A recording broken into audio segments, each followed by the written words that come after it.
I want some intro music from Ignacio. Where is Ignacio? First of all, I was playing poker till really late last night, so I'm a little rough around the edges. I got my slides to you at like midnight. I was at the table doing the slides. Okay, so I'll just start with a little bit about myself. I'm actually going to give you a somewhat cynical view of this entire space of what it means to be a growth hacker. So don't be offended. A little bit about me. I think Aaron just touched upon this. I graduated from EE, and in the midst of trying to find my way, I ended up working at an investment bank for a year trading derivatives. It was probably the most insipid, idiotic use of my time. And the biggest thing that I realized was that bankers are like smart enough to be greedy, but not smart enough to be useful. So I quit, and I applied to all these jobs online, and I got one at Winamp accidentally. And we actually built something really cool. But the thing that I learned at Winamp, and all of this ties together, so apologize for rambling, but we actually had one of the most important and early consumer platforms available, which was the set of abstractions that we had built to allow people to customize our product. You built skins, you built plugins, and what it actually did was start to refine my understanding of sort of how when you develop sort of things that appeal to specific sets of consumers, you start to get this operational leverage in your product. We were 7 people. And the things that we did as a 7-person group were pretty impressive back in the day. 100 million users, not as impressive as it is today as it was back then when the internet was a lot smaller, but it was still quite an interesting product and really defined a lot of the characteristics of how I actually approached things when I was at Facebook.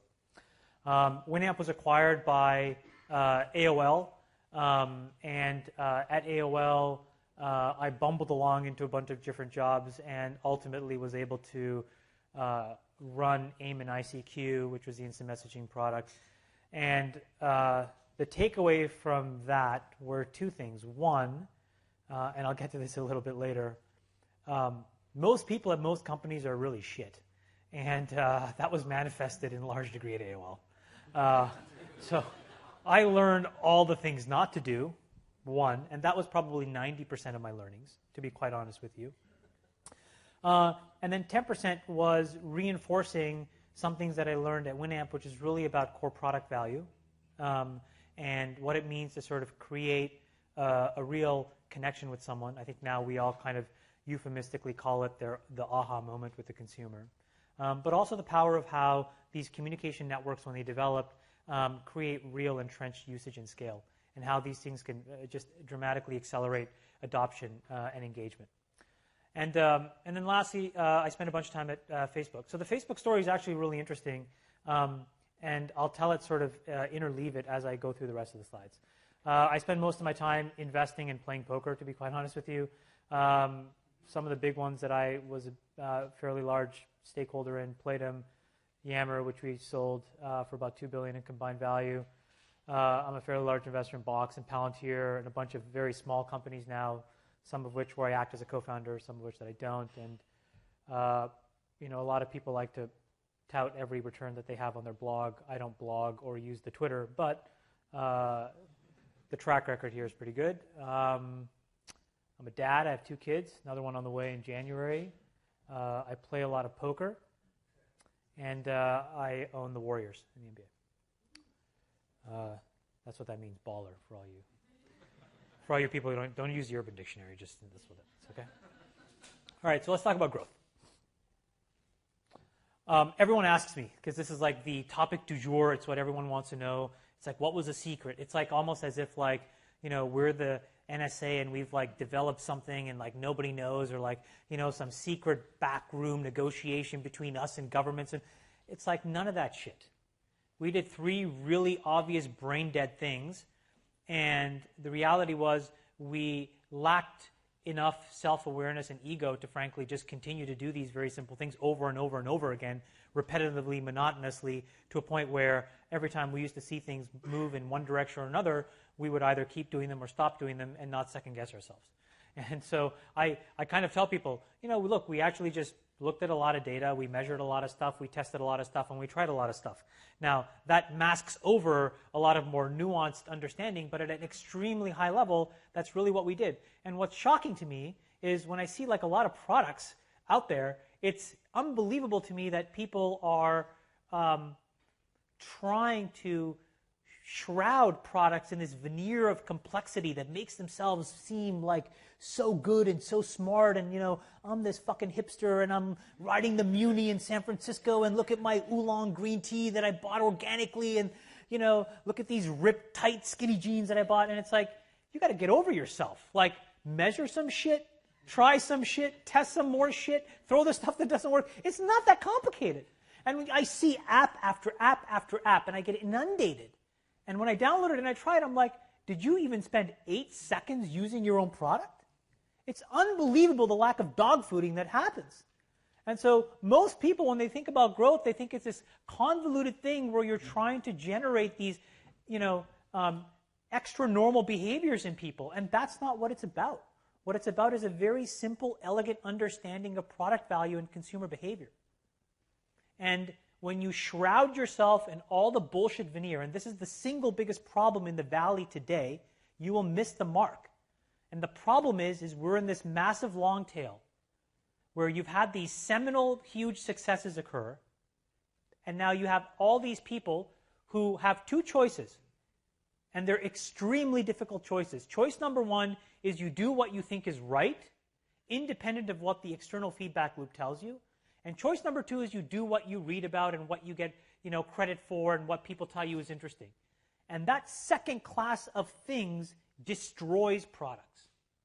And it destroys people's ability to build something interesting. And it doesn't matter how good you are at your job, if that specific set of values isn't imbued in what you're building, you will fail. And it doesn't matter. And right now, that is the one most important thing that if you're going to leave away with this is just don't believe the hype and the bullshit that we're in right now. How do we do this? We didn't even come up with this framework. A guy worked for me. I'm not going to say who it is because I was literally like 9 times I was going to fire this numbskull. And he came to me and said, Chamath, at eBay, we had this framework. eBay, this is 2007. I'm like, eBay? eBay sucks. What can I learn from eBay? And he said, well, we had this framework we used at eBay. And we tweaked it a little bit. And what I realized was, oh my gosh, there's this massive amount of complexity when expressed in simplicity can be extremely useful. And the tweaks that we made, eBay is a different product, and eBay now is a wonderful company doing really, really well. Who laughed? Come on, it's doing really well. Was we sort of created a framework in which we applied those 3 very simple principles of measuring, testing, and trying things. And we said, okay, the biggest risk that we have is we alienate the people that trust us today and use the product. And when you alienate someone, what happens is it's actually not palatable generally in top-level metrics. But there's just this extremely long tail. So like anecdotally, you can look at companies and, let's like not to pick on HP as an example, but you look at HP. You're signaling me? 10 minutes? I have 10 minutes left? Jesus Christ, okay. And you ask yourself, and I know Meg Whippen, she's actually a really great CEO. So what happened? Well, there's no product innovation right now, and they have to figure out where their growth comes from. Well, when you trace that thing back, well, it's a decision that was made maybe 5 or 6 years ago when it was all about cutting costs and optimizing for short-term revenue. And so you realize, okay, well, that's the long tail. That's how long it takes these things to manifest. Similarly, my biggest fear was we spam our users and we trick them, and it will alienate these people. You won't see it today, but you'll see it in 3 years from now or 4 years from now. And it accelerates when you compound that with a competitor who actually builds a better product that doesn't alienate people. So the most important thing that we did against our framework was I teased out virality and said, you cannot do it. Don't talk about it. Don't touch it. I don't want you to give me any product plans that revolve around this idea of virality. I don't want to hear it. What I want to hear about is the 3 most difficult and hard problems that any consumer product has to deal with. How do you get people in the front door? How do you get them to an aha moment as quickly as possible? And then how do you deliver core product value as often as possible? And after all of that is said and done, only then can you propose to me how you are going to get people to get more people. And that single decision about not even allowing the conversation to revolve around this last thing, in my opinion, was the most important thing that we did. And when I look again in the landscape, things that scale understand that principle, whether it's explicitly or intuitively. And things that don't, and also things that have this amazingly steep rise and then fall off a cliff, and there are really visible examples of that today, also ignore that principle. And it's the discipline to not optimize for the thing that gives you the shortest and most immediate ROI. Because that is never the sustainable thing that allows you to build something useful. So when you boil that all up, the most important two high-level takeaways that we had, and after all of this stuff, was we got to eliminate ego. And ego manifests itself every day. So I talked about it earlier. It's the ego of basically living a lifestyle and a vision and like a Twitter stream than it is actually like living the life of an entrepreneur building good product and trying to deliver core product value. That takes ego, meaning you have to be comfortable not being rewarded in the short term. And then the second is to invalidate all the lore. In any given product, there's always people who strut around the office like, you know, I have this gut feeling. It's all about gut feeling. And most people with gut feeling are fucking morons. They don't know what they're talking about. They just don't. If we lived on gut feeling, you can look at what happens when you live on gut feeling. Look at the financial markets. Look at how government works. Look at how all of these industries that are completely broken. Gut feel is not useful because most people can't predict correctly. We know this.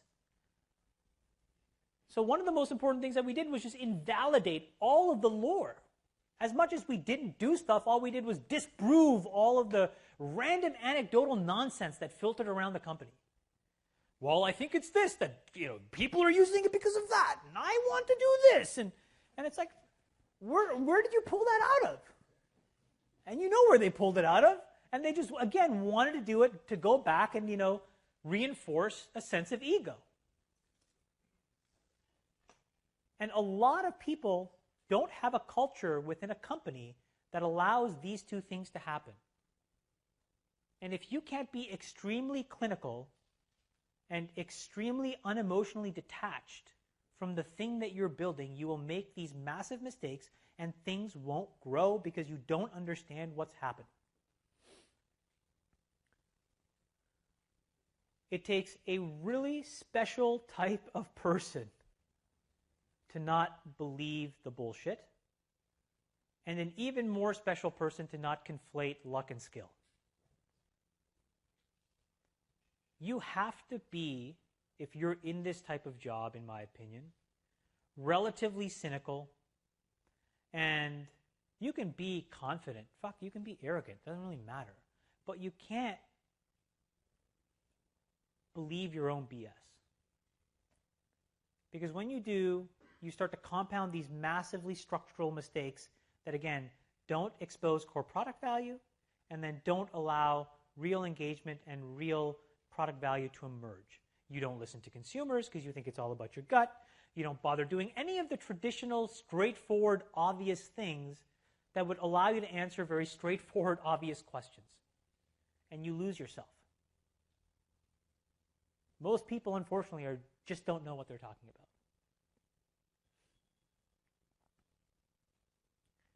I hate this letter. This letter is the dumbest letter in the alphabet. You people are doing more when you focus on this to ruin the internet for the entire human race. Don't talk about this anymore. Just stop. Talk about being in the weeds and not understanding what you're doing. There's no context when you talk about this. None whatsoever. You are spammers. And spamming is pathetic and it ruins the experience. Don't do it. We never talked about this once. It never came up once.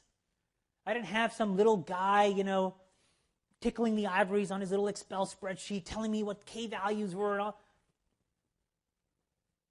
Tell me how I'm acquiring people. tell me how we're doing getting them to their aha moment, and tell me core engagement.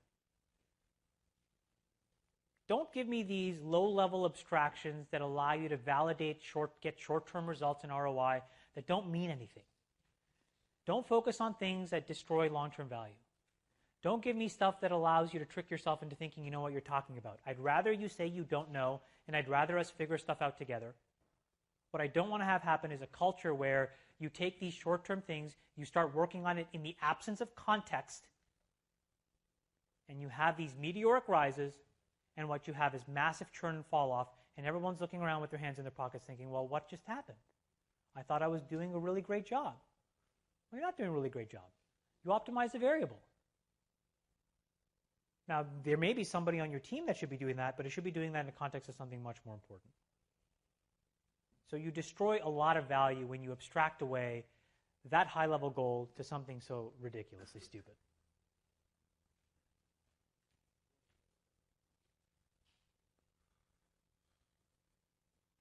I'm like raining on everybody's parade today. Core product value is really elusive, and most products don't have any. I actually fundamentally believe that. But I also believe that most products can have some value. So when you put those two things together, again, you go back to the discipline of, do you really know what you're building and why? And do you really understand how to marry things that may be non-intuitive for people, but really are the important things that people need? So I remember when we were launching in Asia, we created a team. So the history of Facebook, right, just very quickly. So I started Facebook. My team launched Facebook platform, huge success. Then, we do this big deal with Microsoft. We raise a huge round, and at the tail end of that round, it's like, oh, well, we're going to launch a bunch of ad products to validate this valuation, and we're going to do all this stuff. And my team goes out and we build 3 products. And again, talk about conflating luck and skill. I had all these people, all of our best guys, working on this product with me, which we called Social Ads and Beacon. And then we had another thing doing sponsored stories, and then we had another team focused on an online self-service ad product. Most of the resources in Mindshare, none of the resources in Mindshare. 8 people, our best engineers, product managers, 2 people. Fast forward to today, all of the revenue, billions of dollars, scaling inordinately, lawsuits, FTC suing us, people telling me on the New York Times I lied about how cross-site scripting worked. I'm not going to lie about cross-site scripting to the New York Times. New York Times, okay? You guys? I mean, really? Like, that's what I'm going to lie to you guys about? So stupid. Anyways, it just goes to show you, at that point, we were seeing this what looked like monotonically negative growth, and we were like, oh my God, what's happening? It was like 25, 30 million people. So we came up with this idea, okay, we're going to focus on growth, and we went and created a team. As part of that, we said we're going to internationalize. We're going to launch. We're just going to go everywhere all over the world. And so we dog-fooded our own product, and we used Facebook platform to create this crowdsourcing translation, which was really successful. But long story short, we get to Japan, Korea, and it's a constant refrain. I go around the valley, I talk to some folks who've done this before, the guys at Yahoo, the guys at Google, the guys at eBay, just to get a sense of how did you think about it? And all these people had the same answer. Well, we take these MBAs who really want to live on an expat package, and we send them out there. And you're just like, okay, well, that's not the right answer. So first thing we did was we hired only native people in those native markets. So I had these guys, trying to, I have an MBA from Harvard. I really want to spend time around. I'm like, get the fuck out of my office. Go to BA.com, buy a ticket, get out of my face. You're not going to travel on the company dime. But you'd hire all these people natively.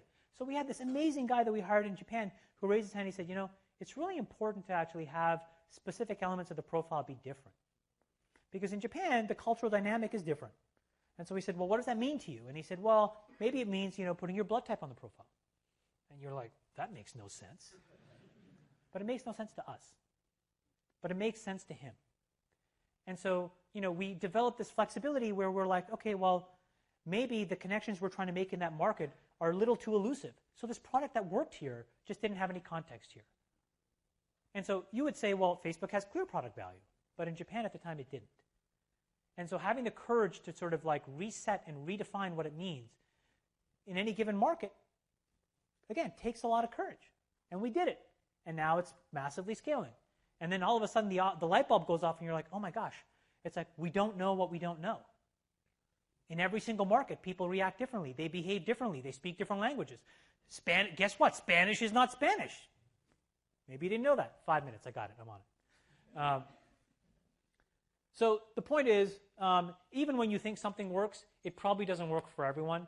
And finding a framework that allows you to actually restructure and reorganize the things that you're doing to expose value in different ways to different people in different situations is an extremely important thing.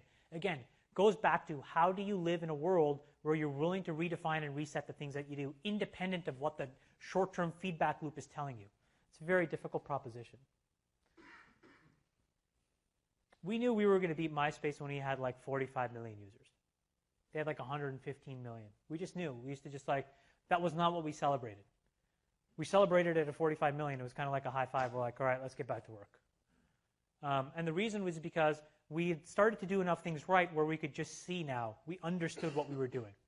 After all the testing, all the iterating, all of this stuff, you know what the single biggest thing we realized? Get any individual to 7 friends in 10 days. That was it. You want a keystone? That was our keystone. There was not much more complexity than that. There's an entire team now, hundreds of people that have helped ramp this product to 1 billion users based on that one simple rule. So if you were looking for a lot of complexity, I couldn't give it to you. But we were able to reframe the entire experience around that one simple premise. A very simple, elegant statement of what it was to both capture core product value, to define what it meant to be able to onboard into a product that allowed you to communicate, to get into a network, to find density, and then to basically iterate around that.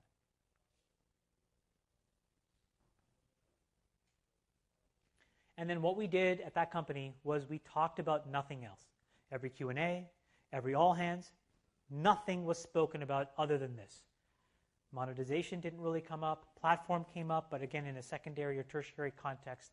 But it was the single sole focus. But because we had defined it in this very elegant way that expressed it as a function of product value, it was something that everyone could intrinsically wrap their arms around. Again, another reason why focusing on, abstracting growth down to these low-level things is not right. So the person that runs growth on any team has to be strategic and capable enough to engage on the core strategy of the product. Because then you allow yourself to up-level the conversation and have it become the most important framework in which you organize an entire company. How equity is given, how expenses are generated, how things are focused on, who gets hired, who gets fired. But when you understand core product value, and then you can basically pivot around it and create these loops that expose that over and over and over again, this becomes the most important and obvious thing to do. And in the few companies that I help now with this context, when they do that, and when it's the CEO or when it's the co-founder who are living in that world and living in this context, they've consistently, systematically, every single one has been successful. Every single one of them.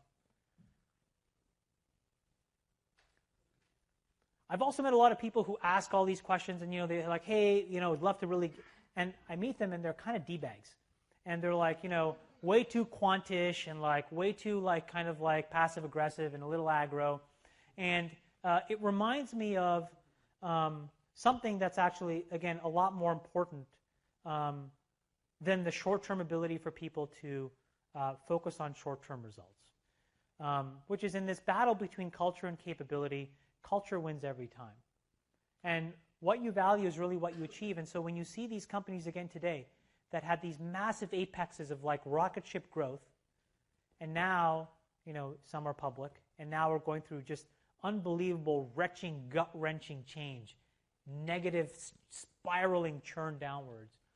What you realize is that's not a growth problem, although it seems numerically a growth problem. What that is a product value and culture problem.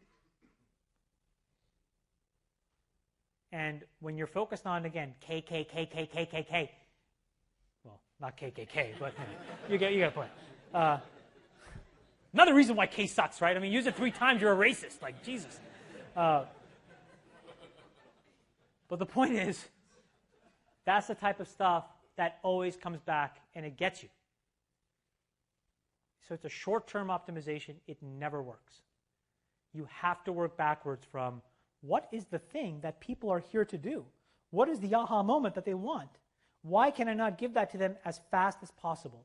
Measuring that in days is unrealistic. Measuring it in hours is unrealistic. Measuring it in minutes is necessary but not sufficient. But like, how do you get that to seconds? How do you get that to hundreds of milliseconds?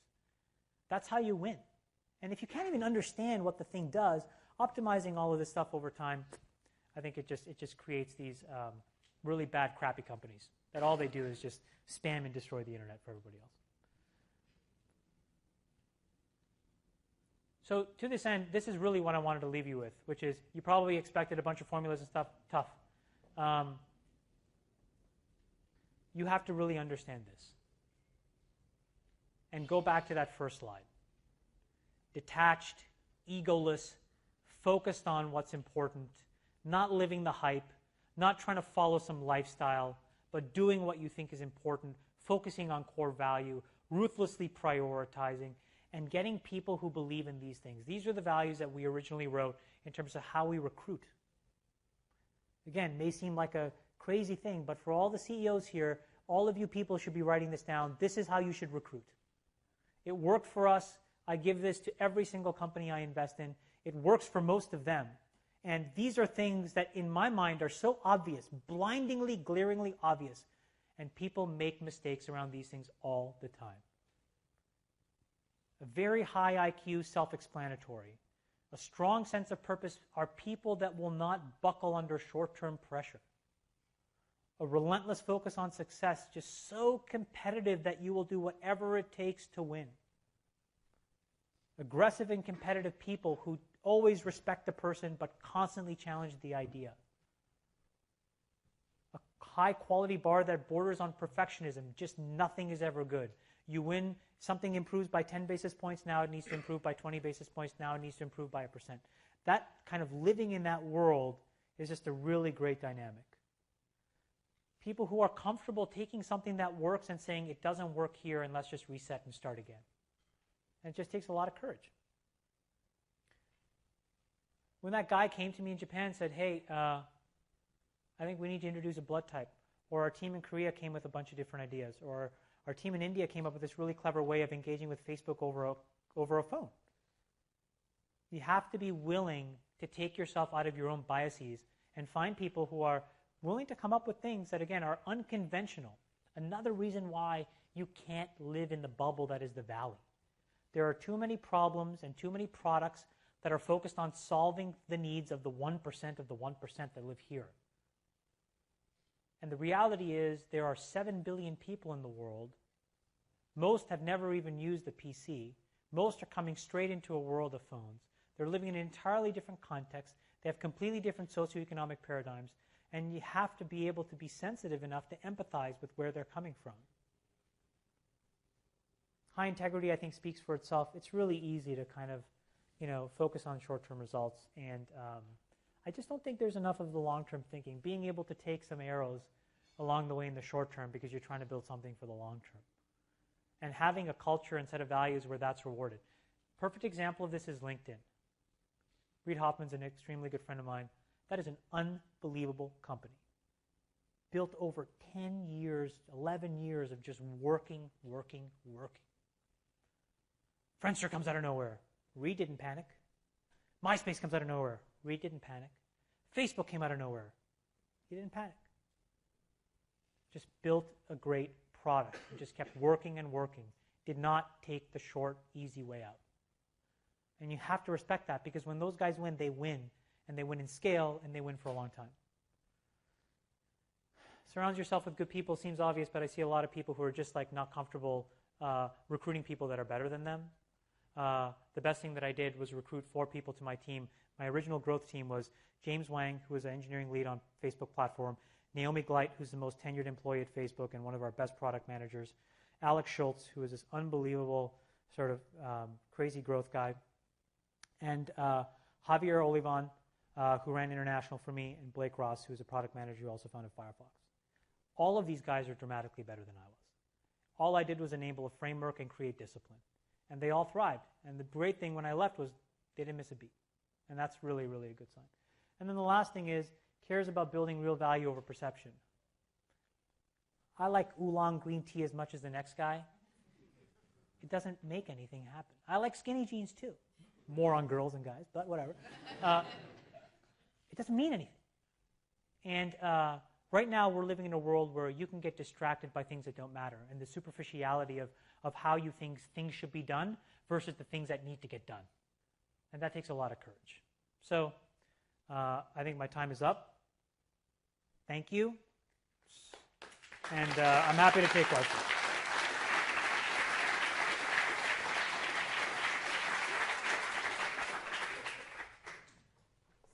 A few minutes for questions, and we're trying our new approach here of tweeting questions. So one of the first ones we have is, what was it about Instagram that made it worth $1 billion to Facebook? I'll give you my opinion. So again, as a person that's not involved but was there. So again, when you talk about core product value at Facebook, one of the key things that it got right or it understood was the connectivity around you being able to associate your friends in social situations. And the simplest manifestation of that was in photos. And so when we launched our photo feature, it literally was just explosive growth. And so here it is where, in many ways, it is the atomic unit of how Facebook gets organized. As much as people are an atomic unit, it's almost even more important in the sense that it's even more elemental.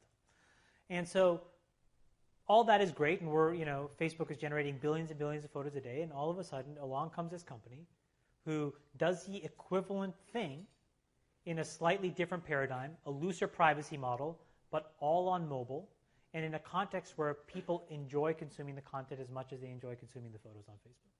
And so from my perspective, it's both defensive and offensive. From the defensive perspective, it locks in that core tenet of behavior and product value that is essential and the elemental building block on which everything else around Facebook is built on top of. And offensively, it gets you into a place where now you have this flanker strategy where you have your main sort of product, getting more and more usage and getting more and more entrenched and, creating this fertile ground all over the world on phones. And you have this unbelievable product-specific application that does the same thing. And now you both can go and sort of thrive.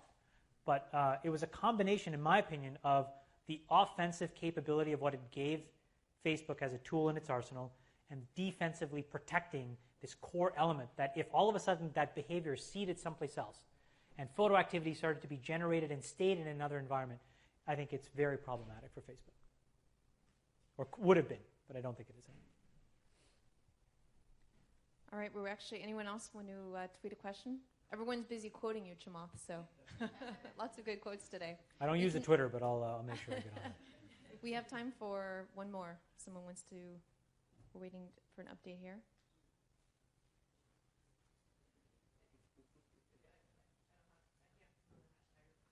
Just how did you decide on what was the main activation metric of the 7 people, 7 friends in 10 days? Well, it actually... That doesn't mean every startup should do a No, that's exactly right. What's the kind of process for deciding what that core is? So it started with invalidating lore. So we had all of these anecdotes about how people thought the site worked. And part of me is just a cynical part of me, which is just like, I just like proving people wrong, especially when I don't think they know what they're talking about. And so for the first 6 months, it was like, we're just going to instrument something and just prove people wrong, because the best thing is what they do is they shut up. And then they actually, the next time they speak, they try to know what they're talking about, which generally culturally is just a very good thing. So in that process, we're like, oh my gosh, there's these weird things that are happening, and you rinse and repeat through all these cohorts, and you're like, why did these people get into a certain space and are now fully engaged and ramped up and have these vibrant networks, and these people didn't? And we just tried enough things where we were able to back into that axiom being the sort of, the definitive sort of thing that defined how things work for us. But for you, it's going to be different. But it started, if I had to give you a framework, it would probably be, you got to start with a broad cross-section of engaged users, and when you work backwards from each of those, and you are smart enough and clever enough to really figure out the different pathways in which they got to that place, you can probably tease out what those simple things are, and then hopefully, and I think most products are structured this way, you can then sort of path people, more and more of those people, into those same click flows that allow them to get to that state. But again, it starts with like looking at an engaged user, not just thinking about how many emails can I send and how do I, trick everyone to like click on a select all or not unselect a select all. And no offense, like we did that too, but I mean we did that after we figured that shit out. Okay, we'll take one last question. So when you guys were expanding internationally, and you said you met or you got an associate in Japan that kind of told you these things that you didn't know, how do you know to trust that person? Well, look, the best thing that happened is like I'm not American, I'm Canadian, but I'm not even really Canadian. Well, I am Canadian, but I was born in Sri Lanka, so I like I love America and everything that's given to me, but I'm pretty cynical about like the imperialistic nonsense of a lot of Americans and how Americans treat, their place in the world, to be quite honest with you. And so my mental sort of like worldview, I think, like was one where that combined with the feedback that I got from all these big companies, were like, well, I have this really great, MBA, JD guy that, and it's just like, you're just like, well, how is this whitey going to fucking figure out Korea? Like, no offense, but like, a Korean's going to figure out Korea before, you know what I'm saying? Like, this guy's, hey, guys, we're coming here to take over. And it's like, really? That's crazy. That's just absolutely crazy. So I was just like, let's just hire some really smart, awesome young Korean lady. And she's kicking ass. And then it's like, let's do the same thing in Japan. Let's do the same thing in Brazil. Let's do the same thing. It's not complicated. Like, that's not so hard. And then just listen to them and let them try. We had a culture, fortunately, of experimenting and trying a ton of stuff, and we celebrated failure more than we really celebrated success. We would celebrate these massive landmark milestones: 100 million, 250 million, 500 million, and even $1 billion. But $1 billion was like this, like kind of like ho hum thing. The growth team had a dinner here at Madeira. That's we all kind of got together, the original team, and kind of had a quiet celebration. So we're more interested in just trying stuff and learning, right?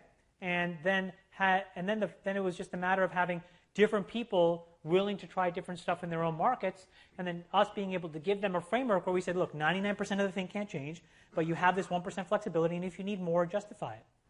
And that was a good interplay. But it's kind of like just part of my worldview of just like,